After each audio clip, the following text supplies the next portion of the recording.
Dentition. Most market specs include age limits, and these are usually defined by dentition, and that's the number of permanent incisor teeth. Discounts will apply if they don't meet the dentition specifications. The age of an animal affects the meat quality in terms of tenderness, meat colour and flavour. Processors and feedlots determine the age of an animal through dentition. So dentition sounds like dentist, it's to do with teeth, so hopefully we all know that by now. And the reason why that's important is if you have an older animal, they're saying that can affect the quality of the meat in terms of tenderness, the colour and the flavour. So you don't want an old cow basically because it's not going to be able to sell, it's not going to taste good. So they have this really, you saw that as one of the major market specs because of that. Okay, stick with me with this, there's a lot of text, I'll read it first, the second paragraph makes it make more sense. Okay, generally cattle which are of early maturity, i.e. lower frame score, so this is the frame score is related to the part of the animal that we can sell, okay, the frame of the animal, and it will be fatter at lighter carcass weights than cattle of late maturity. Alternatively, animals with later maturity will have heavier carcasses before achieving the same P8 fat depth as an early maturing animal. So what does that mean? Well, other factors affecting maturity rates include the sex of the animal. So females mature and therefore lay down fat earlier than steers. Muscling. More heavily muscled animals tend to lay down fat more slowly, and mature frame size, so large framed animals mature later. In general, a well-muscled animal with a moderate frame size tends to be the most versatile in terms of suitability to a range of markets. Okay, so there's quite a lot of jargon there, but essentially what they're saying is if you want to hedge your bets, okay, so we talk here, the last sentence, it says be the most versatile in terms of suitability to a range of markets. So if you can produce an animal that falls within the range of quite a lot of different markets, then that's going to make it easier for you to sell your beef to different markets that are looking for that sort of weight class. So what they're saying is if you get a female is going to put down fat earlier than steers, and that may be okay if you can ensure that it doesn't get too fatty, but it may be something you want to consider depending on what your breed you have as well. So sex can affect the maturity. I've got a little graph here. So between males and females, depending on their age and their gender, they're going to reach weights at different periods earlier or later than one another, and that's going to affect the amount of muscle and fat that they put down on their frame. Okay, pH, potential hydrogen. pH is a measure of the acid or alkaline level of the meat. Just as you might measure the acidity of the soil for optimum growth and productivity, MSA, so that's Meat Standard Australia, measures the acid level of the meat to ensure eating quality.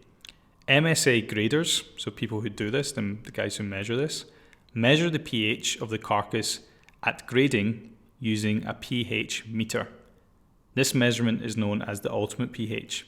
pH can be measured from 0, which is a very strong acid, to 14, which is a very strong alkaline. So hopefully that's not brand new information.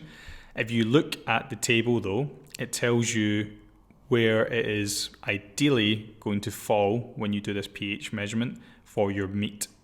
And I'll talk about that in a little second. But if you can see down here, it's 5.3 to 5.7, meat with good visual appeal and potentially good eating quality. Anything above 5.7 is called dark cutting, and it's not got a good shelf life. It's not supposedly taste that good, and it's a little bit tougher. So how can that be affected? So what causes the pH level in the carcass? Well, every animal has a certain amount of energy contained in its muscles in the form of glycogen. Once the animal is dead, the muscle glycogen is converted to lactic acid, which causes the pH to fall. And this is illustrated in the diagram below. So muscle glycogen, the stored energy in the live animal, after it's been killed, converts to lactic acid, and the levels will fall. Okay, the pH level will fall. Therefore, the more glycogen there is, the more lactic acid there will be, and this will enable the pH to fall within acceptable 5.7 and below range. So what they're saying here is your meat has to be 5.7 or below in pH. So the more glycogen that a live animal has, the more lactic acid that the dead animal will have, and therefore the lower your pH will fall. So how does that happen?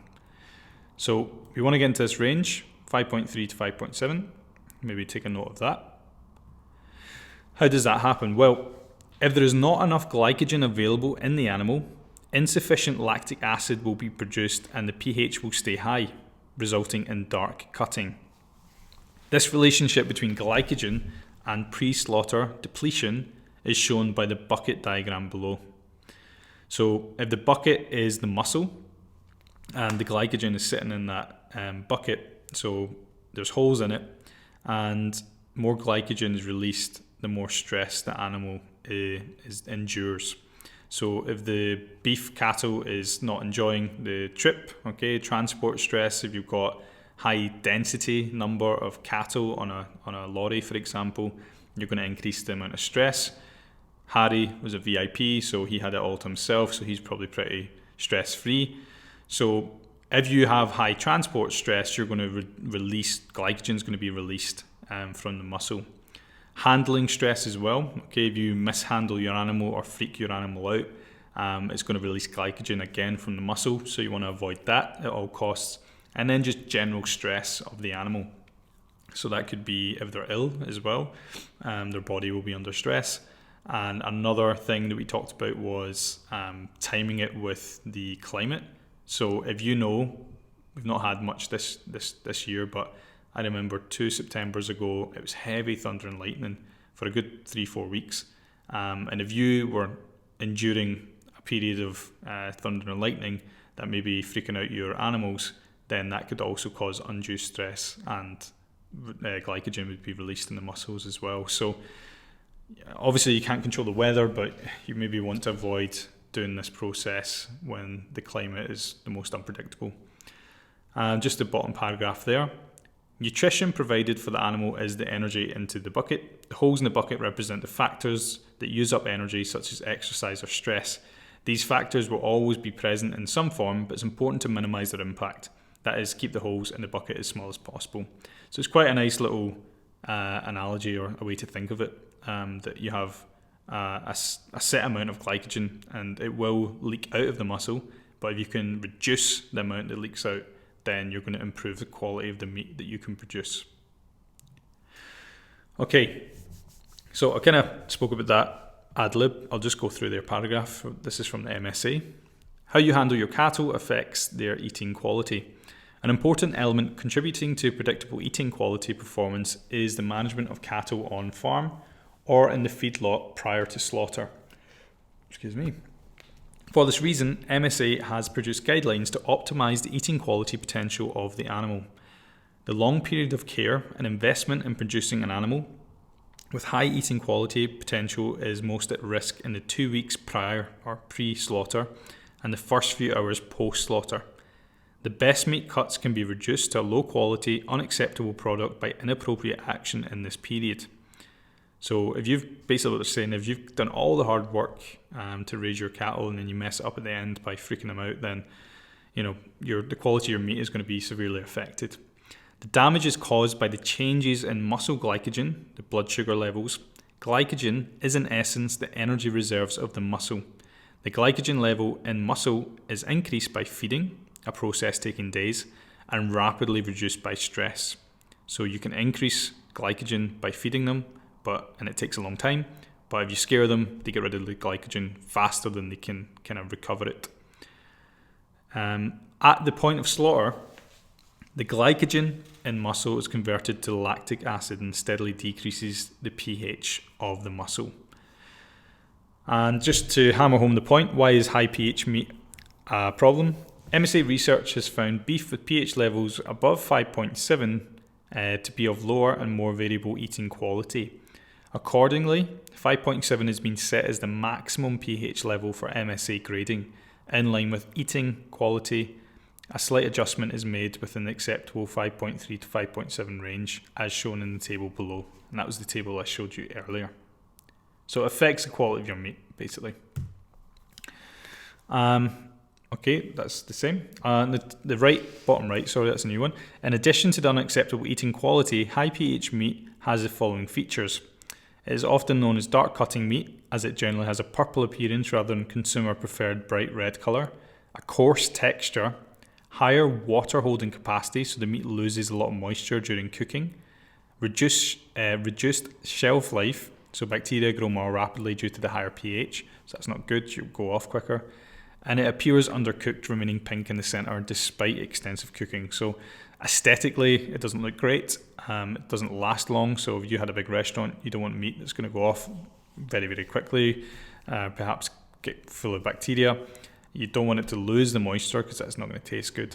And yeah, if somebody handed you something that looked uncooked, again, that's not going to do you any favours. So there's a whole host of reasons why high pH is not ideal and not accepted. Okay, finally, feed type is another market specification. So I've got 3 different feed types here. So there's milk fed. So milk fed beef is more tender and mildly darker than traditional European veal. Veal is the meat of calves, usually slaughtered when they reach 18 to 20 weeks of age, weighing 450 to 500 pounds. So that's about 2 to 230 kilograms. So milk-fed beef is often referred to as veal, and again there's a bit of a ethical debate whether you should be slaughtering calves at 18, 20 weeks old. That's something we can maybe discuss another time.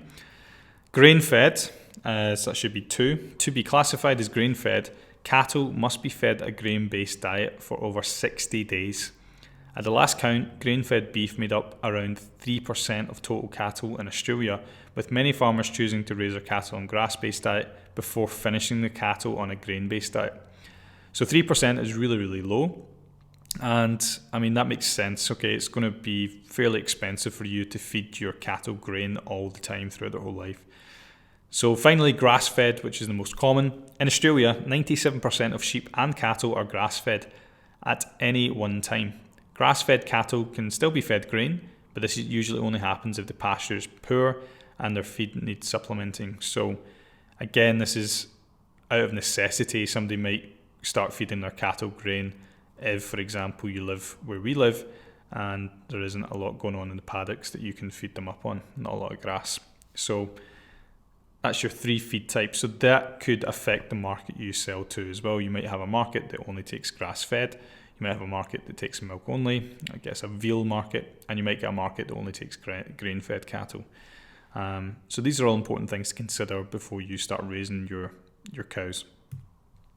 Okay, what I'd recommend, guys, is pause here, review your notes, and there'll be these little stoppages throughout.